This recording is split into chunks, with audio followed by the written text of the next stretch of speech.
Oh, let's lower that music down. What's up, everybody? Sports Goofs number 86, our season 4 finale, our 2020 finale-ish. We'll have a college football bowl extravaganza in a couple weeks anyways, regardless. But yes, it's our last official canon regular episode. Yeah, our canon episode. You know, right? All the stuff that happened. Hey, Freddie, how you doing? How's it going, man? All right, so always joined by my good buddies Andrew and Charles. Before we start, we'll talk about our Thanksgivings individually, but I want to announce a few things that I discovered in what was a 2.5-hour dive into a rabbit hole that I probably shouldn't have gone down that deep, but in the end, I came out with something. So if you're looking, and I don't know if I'll detail this on the actual podcast episode, but on the actual live show, you're going to notice some things. First off, there's a bunch of snow on the screen here. I've added a snow effect because it is December. It is Happy holidays, motherfuckers. Exactly. We got Hanukkah and Christmas coming up. Christmas, Hanukkah, Kwanzaa. Indeed. And don't forget Festivus. Yeah, that's true as well. Oh, we could have aired our grievances. We should have planned for that. Oh, well. Well, isn't our Gottlieb's Goons that's kind of true. kind of a airing of grievances? That is true. Anyways, so also in the background, NCAA Game Breaker 2004 for the PS2. According to Andrew, the last of the NCAA games made by 989 Sports, way back in the day. Another thing, on the top right corner, we have started a charity drive. Yes, the Goofs do have a heart, and we are trying to beat the virus. The virus. Indeed. The CV, the virus, whatever you want to call it, the Backstreet Boys World Tour. In any case, we've got a goal of $100, and that'll go to the CDC Foundation to help them in their struggle to fight the virus, the curriculum virus, as Freddie has put. So that's a thing. And I probably should add a link to that somewhere in the description or on the stream. Another thing that has been added to the Sports Goofs becoming legit here is our chat box is going to include live tweets from various different accounts, including ours. So you'll see that pop up every once in a while. So that's happening as well. And another thing, I kept going down this rabbit hole. He went really deep down the rabbit hole. Oh, yeah. Super deep. You could take that out of context if you want to. Anyways. I'm sure someone will. Mm-hmm. It's Sports Goofs. All right. We also have a donation till where you can donate various different amounts of money to help us if you want to. That's fine. All right. And I've set it to some of the nicest numbers possible. You can donate $6.90 to us or $4.20.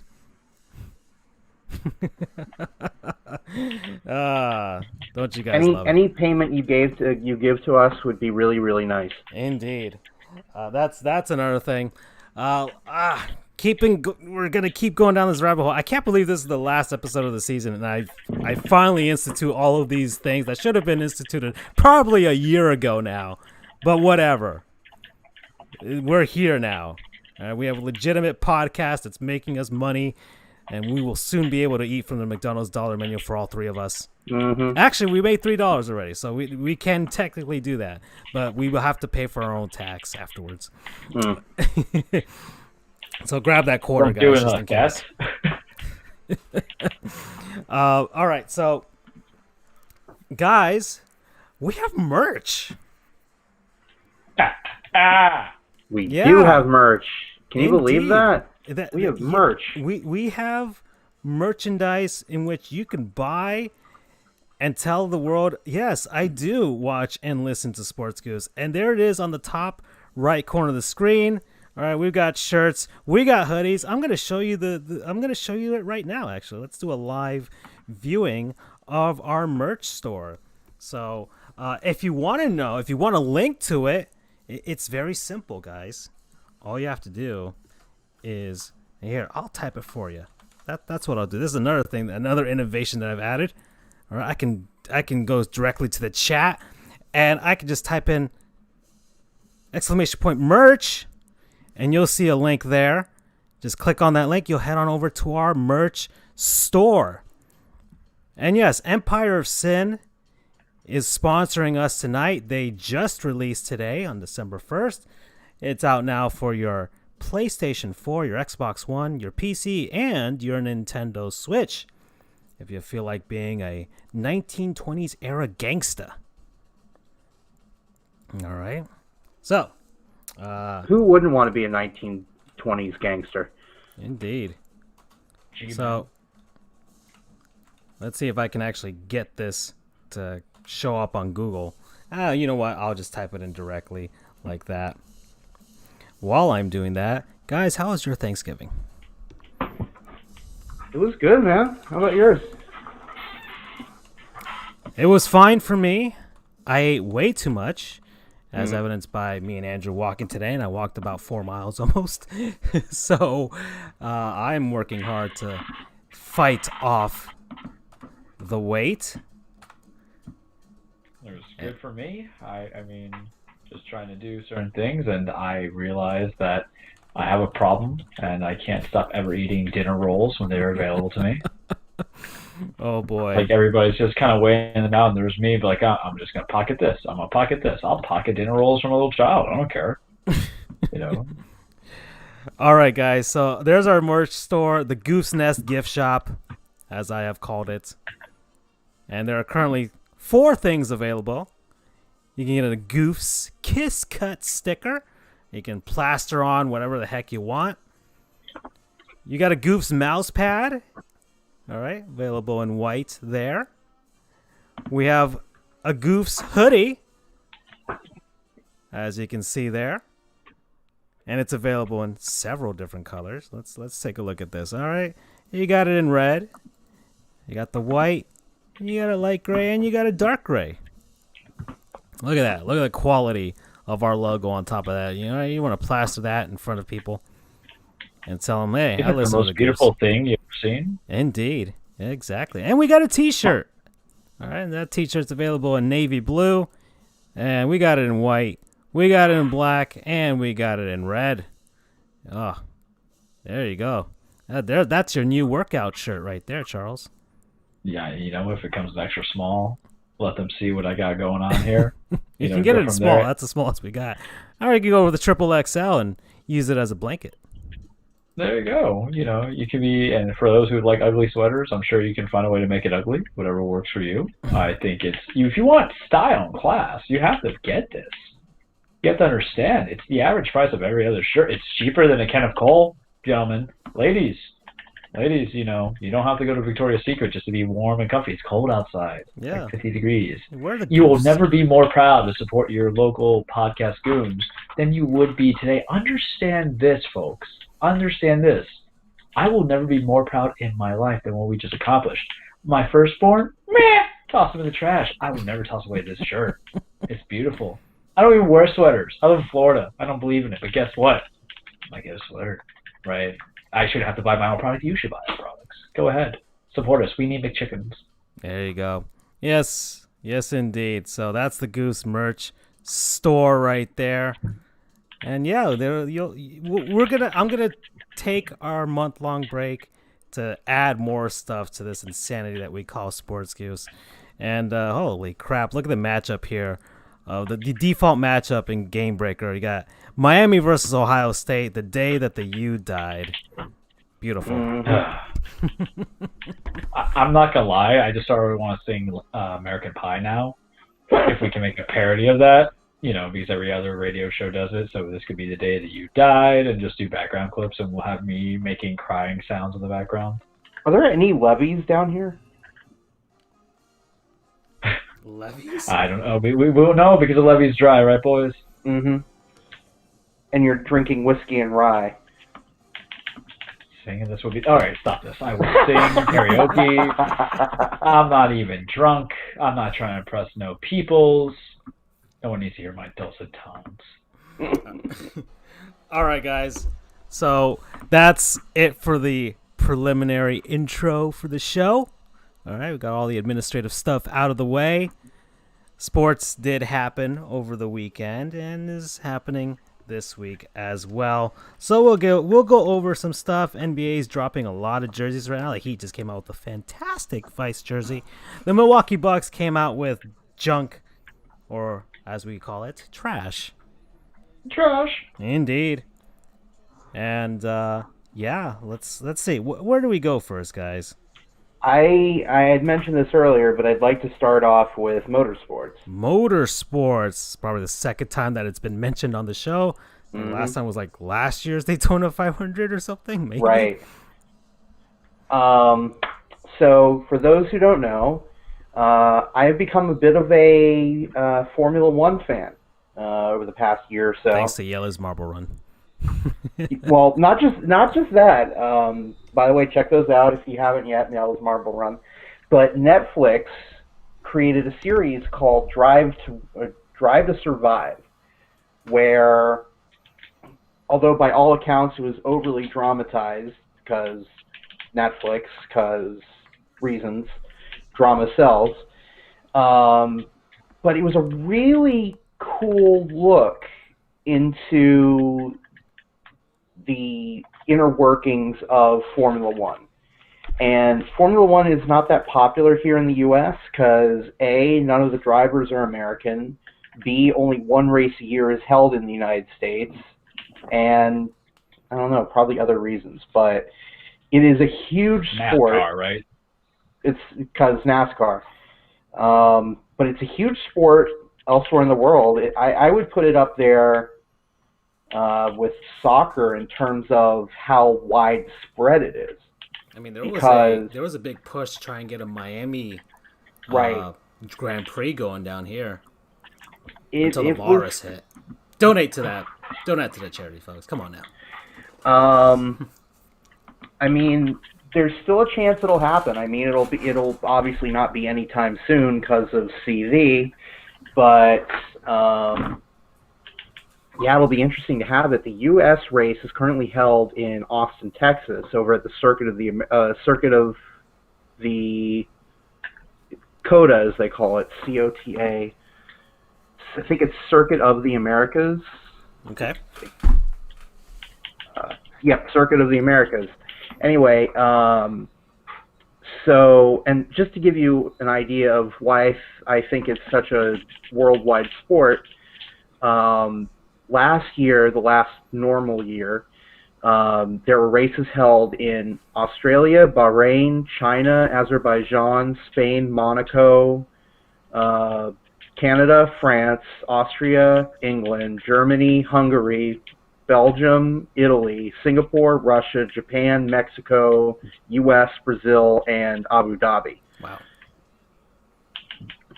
So yeah, it's all over the place, which is really cool.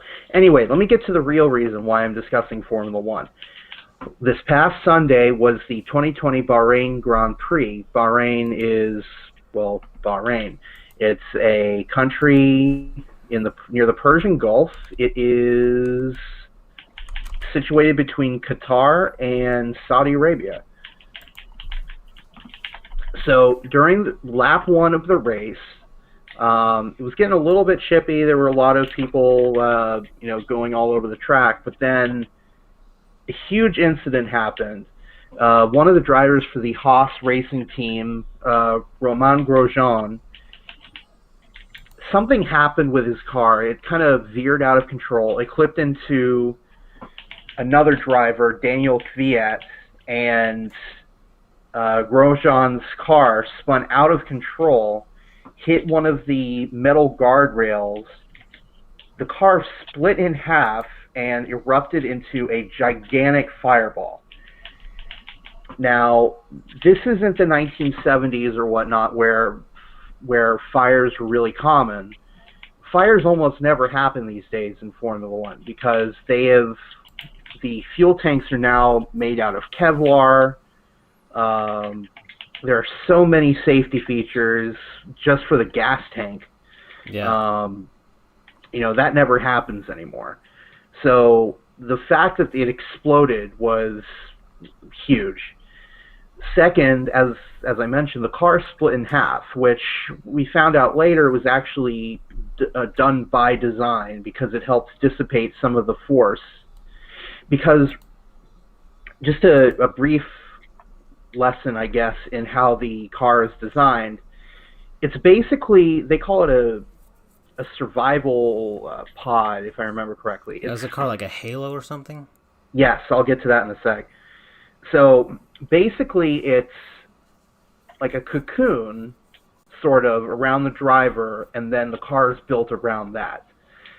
This little pod, if you will, is designed to...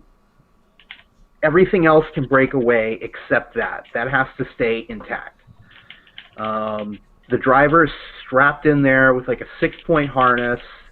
He's got something called a hands device, which is a little something that goes over the shoulders that attaches into something that's connected to the car.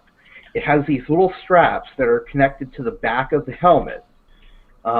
This was invented after Dale Earnhardt's accident in 2002, when he died because I believe his neck snapped or something happened, because it looked like a pretty harmless crash, but the angle that he came into the barrier caused something to happen with his neck, and he died. So this hands device was designed to prevent that. It kind of keeps it a little more... someone described it as like an airbag for the head. And then on top of that, like Francisco mentioned, there's something called a halo. This was only introduced in 2018, but if you look at a Formula One car pre-2018 versus now, you'll notice there's this kind of, not a canopy, but it's something that goes in front of the driver's head.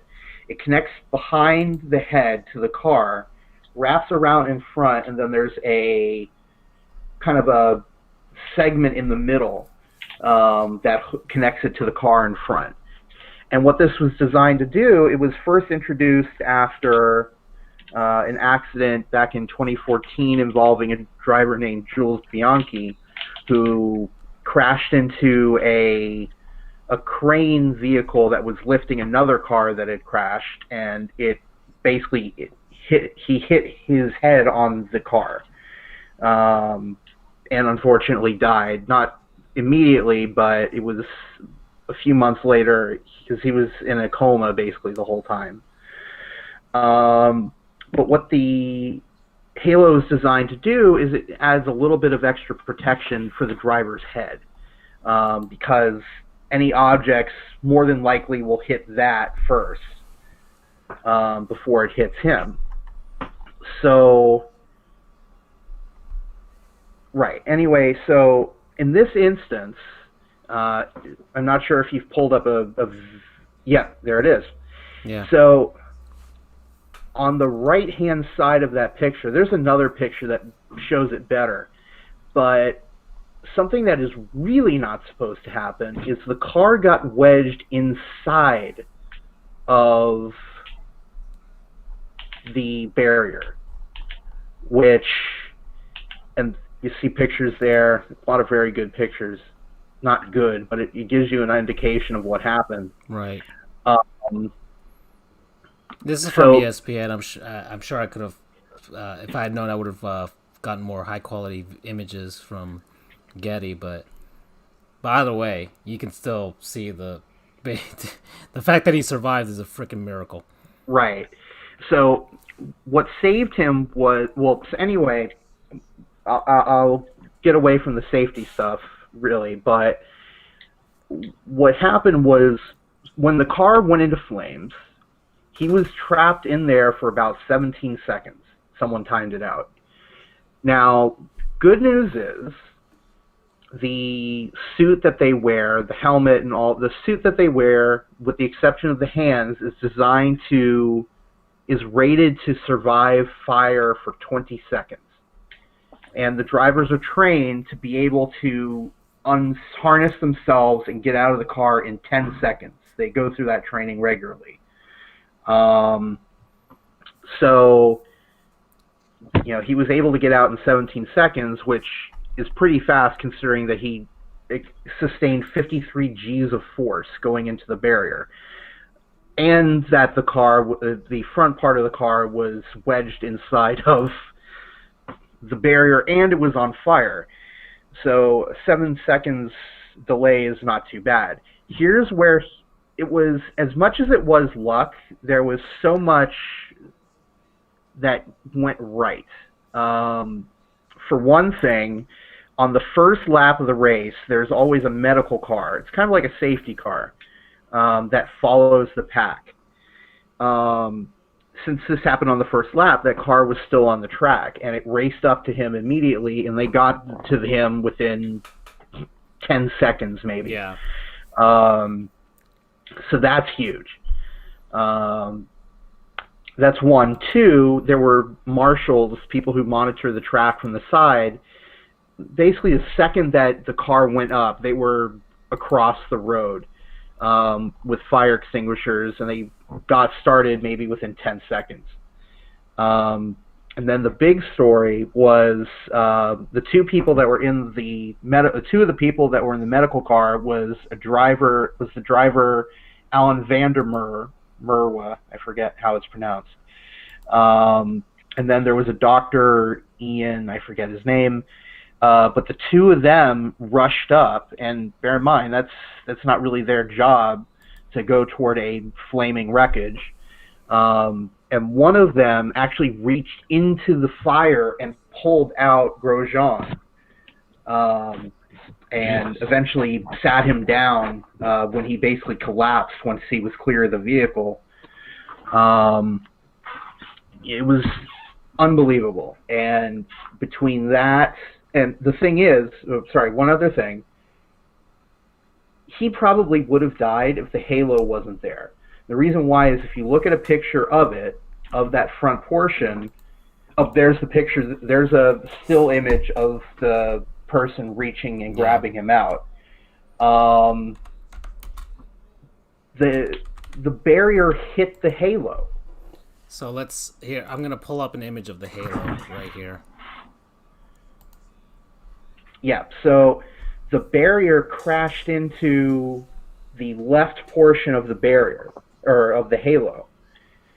And that arrested the movement, and that stopped it. And if you look, that is right directly on the head. If that halo is not there, that barrier hits him square in the side of the head, and he is dead, basically. He was going... how fast? He was going 137 miles per hour into that barrier. Oof. A steel barrier hitting your head at 137 miles per hour at 53 G-force. Yep. You're not surviving that. I don't care how good your helmet is. Look at the images right here of the wreckage. Mm-hmm. It is insane what happened. That like crumpled mass that you see right there at the front, that's the survival cockpit. Like, it's a miracle that he survived. Everyone, without a doubt, is saying, as much as the technology survived him, it's an absolute miracle that he got out of it with second-degree burns on his hands, because, as I alluded to, most of the suit is rated for 20 seconds. The hands are only rated for 10 seconds. And I think he may have broken a rib, but second-degree burns on your hands and a broken rib. And we saw the images of his hands in the wraps and everything. He was basically unscathed. He's doing squats now to try and there's another race coming up in Abu Dhabi, and he's trying to get ready for that, which is that's the finale. They're doing another race this weekend, also in Bahrain. And then the season finale is in Abu Dhabi, and obviously he's stupid enough to think that he'd be ready in less than a week. Yeah. But it would be a miracle if he was somehow able to participate in the Abu Dhabi race. Like, jeez. And the strange thing is, this might be his last race in Formula One because he is not contracted with a team for next season. So, you'd hope that he would be able to find a seat somewhere, but you just don't know. Yeah. But no matter what happens, he's truly a survivor, and the entire racing world is extremely thankful. Here's a good image of the halo right there. Yep. You can see kind of that black mark. That's where the barrier hit. So, I mean, and the funny thing is, back when the Halo was first introduced, a lot of people didn't like it. Even he said he was a skeptic of it. Mm-hmm. Because it kind of ruins the flow of the look, if you will. Yeah, impedes your vision a little bit too. It's right in front of you. But you can't. And there was an incident earlier this season, actually, or maybe it was last season, where a tire directly hit. It was a flying tire. I think it was this season. Hit the halo. Which, again, if the halo isn't there, there's a God knows how heavy tire and rim hitting you square in the helmet at 100-something miles per hour. You don't survive that. Nope. So, but this is really kind of the first graphic incident where you see how necessary the halo is. And it's universal at this point that you need it. The halo is necessary.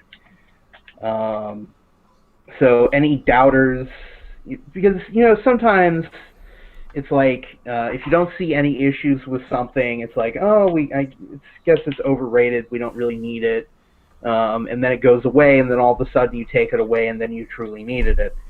Here, luckily, people weren't thinking that. They were like, basically, or seeing was believing. Like, okay, exactly. There wasn't really anything to show that. This is actually working until we got probably the most extreme scenario here. It's 100% of people are saying if the halo wasn't there, Grosjean is dead. Mm-hmm. Without a doubt. There's not like, well, maybe he's gonna get knocked out or in a coma. But it's almost because you always have the people that always reluctant to change. I mean, we've seen the same thing in other sports. The NHL, first they have to wear helmets now, okay, and then we have to wear visors now because like the visor thing didn't happen until Taylor Hall got hit in the face during warm-ups. Right. So then that became instituted a thing. Okay, everybody has to wear at least a visor, but at least in this case, thankfully, well, it was too little, too late because Bianchi passed away. But they didn't give in to the pressure of it doesn't look good, and Grosjean is here to tell the tale, and no ifs, ands, or buts about it. So I know that we don't usually discuss motorsports, but this, even if I wasn't an F1 fan, this is a very good learn-a-goof. This is a very good. It's a good learn-a-goof. Hey, and I can actually say that I learned, and I guess this would also go in the uncultured swine. Oh yeah, because it's a little international. We have one race here, and a little bit of everything. Real MVPs to the people who designed the Halo and the folks that got that dude out of his car as quickly as possible. Yeah, it's they have at each race. This will be my last thing on it.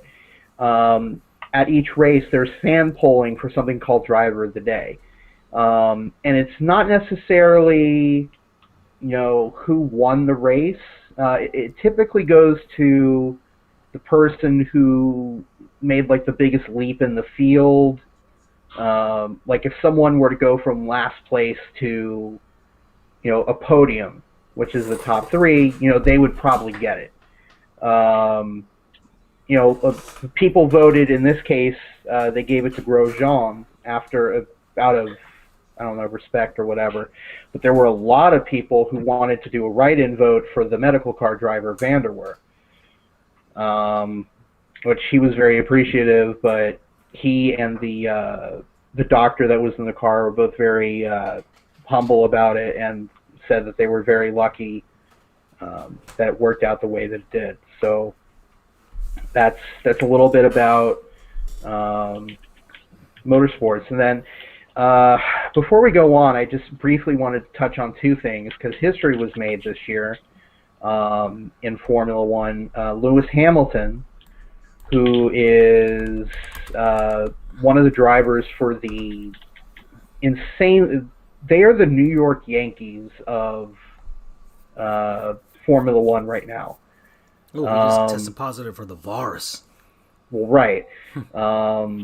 So he's out. It's the first time he's missed a race in his career since he started in 2007, and possibly may miss a second, the one in Abu Dhabi, depending on if he tests positive, gets enough negative tests. So Lewis Hamilton tied one record and broke another this year.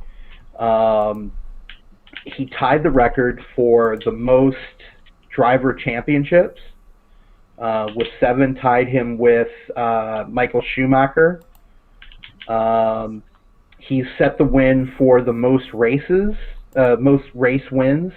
Right. I think he won Bahrain, he won the Turkish Grand Prix, he won the Emilia-Romagna Grand Prix, he won... What happened this year this was... guy just wins. He wins. That song, all I do is win, He's won no matter what. 5 races in a row. Like he that song might as well have been written about him. Let's see. Yeah, it's ridiculous what he's been able to accomplish. And he still could potentially race for a few more years. You never know. And then also he led the chart. He's the only black racer in Formula One, and one of few in motorsports as a whole. He led a huge push to in the wake of the George Floyd murder to make Formula One more inclusive. He started an inclusivity committee. He was able to convince the Formula One to start a inclusivity campaign. He's done a lot of good this year, not just on the track but off it. So, is he a real MVP? He is a real MVP for sure. Yay! I can use the graphic. Although, really, my other MVP are the marshals and the driver and the doctor who helped out Grosjean. Mm-hmm. A lot of real MVPs for me this week. In Formula One. And Formula One, if you somehow see this, first off, please donate to us. We would love to sponsor you. We would love to go to a race. I will fly to Austin and cover a COTA race.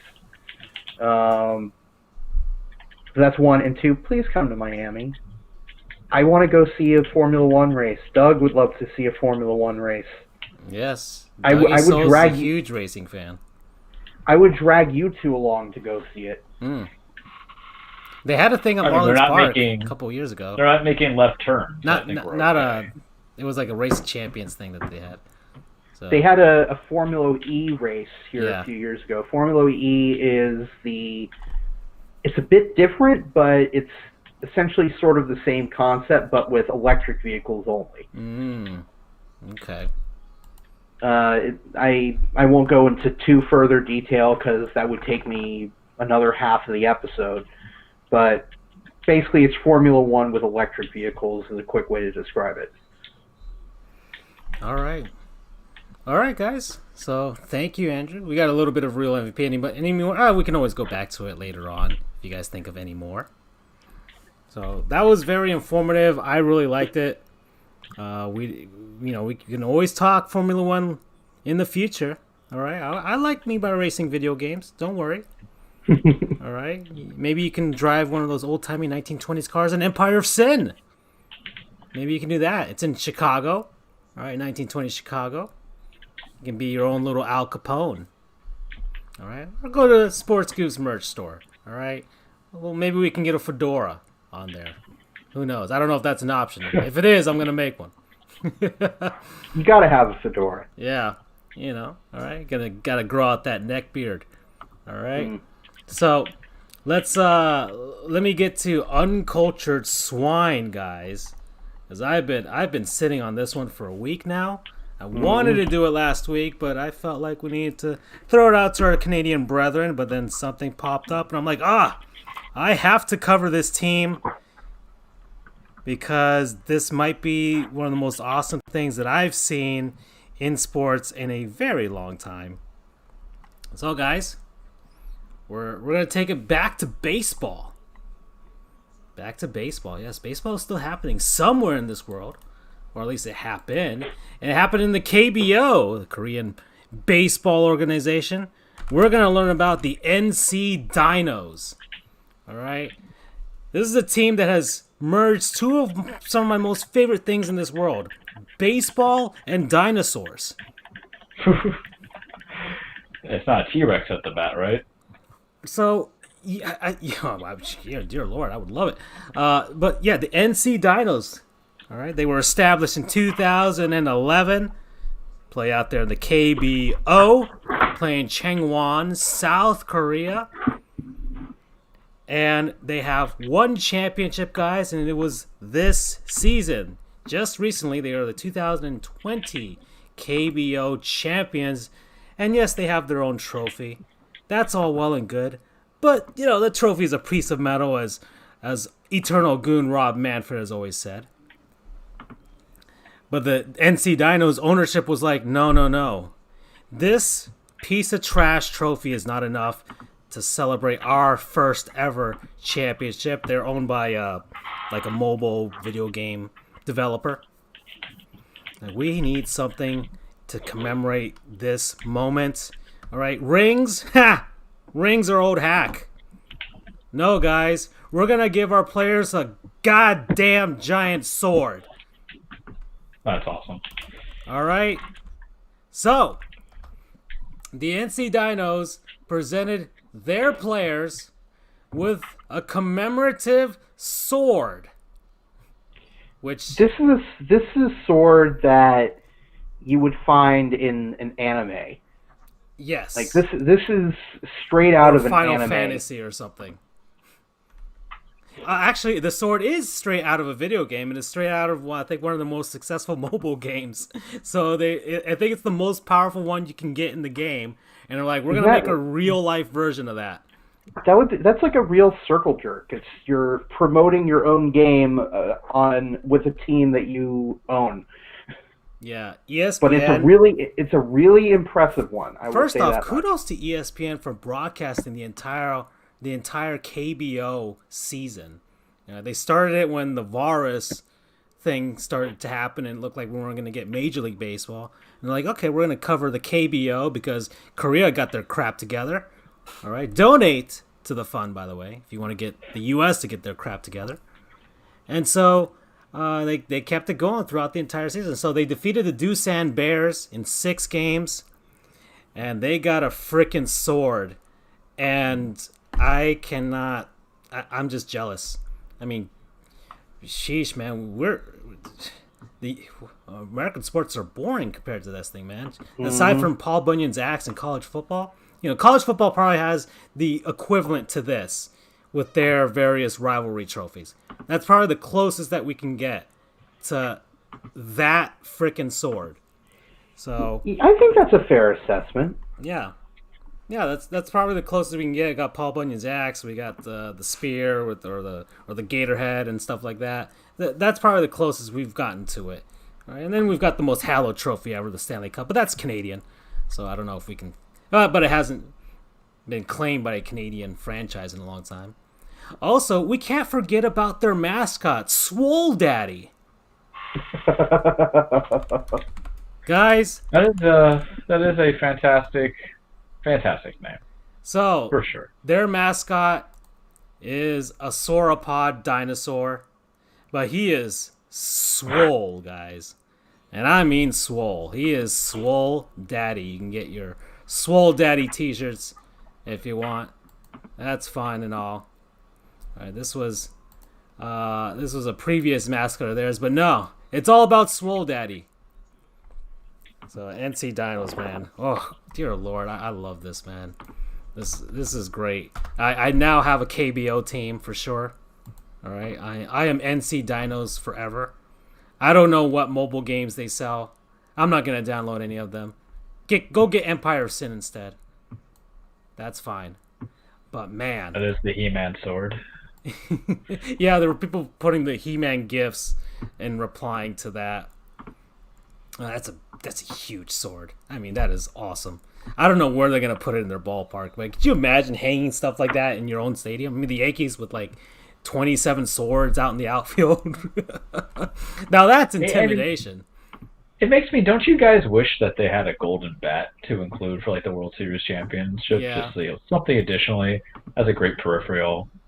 Now I want cool things, and we can't have cool things. Yeah, though they play out Changwon NC. Yeah, NC just sponsors the entire thing. And Changwon NC Park in Changwon, South Korea, and it holds 22,000 people. And that's all I wanted to say about this team, guys. This is great. So, congratulations to the NC Dinos. All right, kudos to you guys. I tip my Chronosaurus model that I'm holding right now to you guys. Good job. You've made us proud.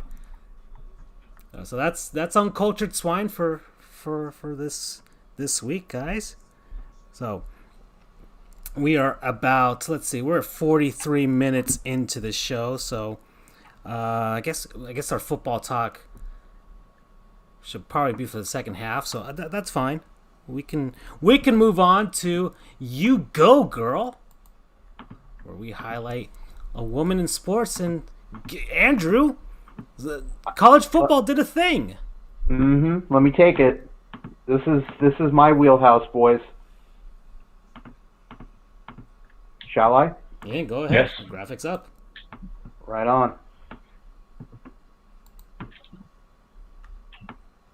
Well, not for me yet.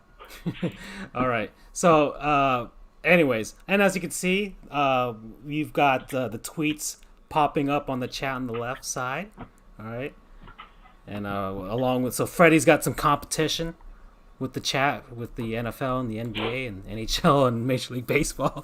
So there you can learn about some stuff going on. We can get some breaking news during the show every now and then. So anyway, our You Go Girl for the week is Sarah Fuller. She is a goalkeeper for the Vanderbilt Commodores women's soccer team and led them to the SEC Conference Championship for this season. But she is the first woman to play in a Power 5 conference football game. Huge history. Vanderbilt's kickers were all out due to COVID and I said it. The virus. Donate to the fund, folks. Due to CV and contact tracing. Yeah. So basically,